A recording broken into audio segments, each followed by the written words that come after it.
Shalom kekasih Tuhan, selamat pagi. Firman Tuhan di dalam surat 2 Korintus pasal yang keempat, ayat yang ke-16 berkata, "Sebab itu kami tidak tawar hati, tetapi meskipun manusia lahiriah kami semakin merosot, namun manusia batiniah kami dibaharui dari sehari ke sehari." Kekasih Tuhan, pada usia tertentu setiap kita pasti akan mengalami di mana secara lahiriah kita semakin merosot. Kita akan semakin kehilangan kekuatan dan kesanggupan kita. Kita juga akan semakin terbatas dalam banyak hal, bahkan pada akhirnya secara lahiriah, kalau Tuhan panjangkan umur kita, kita akan bergantung kepada orang lain. Kenyataan tersebut tidak bisa kita hindari, apalagi tidak bisa kita tolak. Kita harus tunduk pada proses kehidupan tersebut. Namun demikian kekasih Tuhan, terkait dengan proses pemerosotan manusia lahiriah kita, ada satu proses yang tidak boleh kita terima. Kita harus menolaknya terjadi atas hidup kita, yaitu proses pemerosotan manusia batiniah kita. Saat manusia lahiriah kita semakin merosot, manusia batiniah kita tidak boleh ikut serta semakin merosot.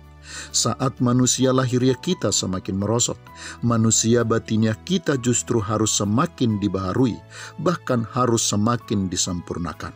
Manusia batiniah kita justru harus semakin mencapai puncak dari kekuatan dan kesempurnaannya. Kekasih Tuhan, kalau sebagian orang menolak proses tersebut, kita justru bukan hanya harus menerimanya, melainkan harus mengupayakannya dengan sungguh-sungguh terjadi di dalam hidup kita. Ketika bagi sebagian orang hal itu sebagai sesuatu yang sukar untuk dimengerti, bagi kita hal itu harus menjadi proses kehidupan yang kita harapkan terjadi dengan sempurna di dalam kehidupan kita. Di saat manusia lahiriah kita semakin merosot, kita harus semakin menemukan kekayaan rohani yang semakin melimpah. Untuk itu kekasih Tuhan, kita tidak boleh dihidupkan oleh kenyamanan hidup sementara, tetapi juga tidak boleh dimatikan oleh penderitaan. Baik kenyamanan maupun penderitaan hidup harus menjadi teman kita untuk bertumbuh. Kenyamanan harus membuat kita tahan godaan serta ujian, dan penderitaan harus membentuk otot-otot iman dan manusia batiniah kita. Kekasih Tuhan, merosot namun dibaharui harus kita pastikan sebagai sebuah proses kehidupan yang sedang terjadi dan sedang berlangsung di dalam kehidupan kita hari ini. Di saat kita semakin tidak berdaya, namun kita semakin kuat dan kokoh. Di saat kita semakin tidak kuat melangkah, namun kita semakin tinggi mendaki gunung.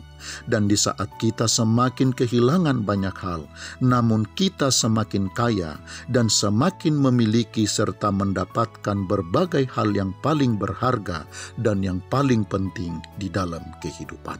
Selamat pagi, Tuhan Yesus memberkati. Shalom.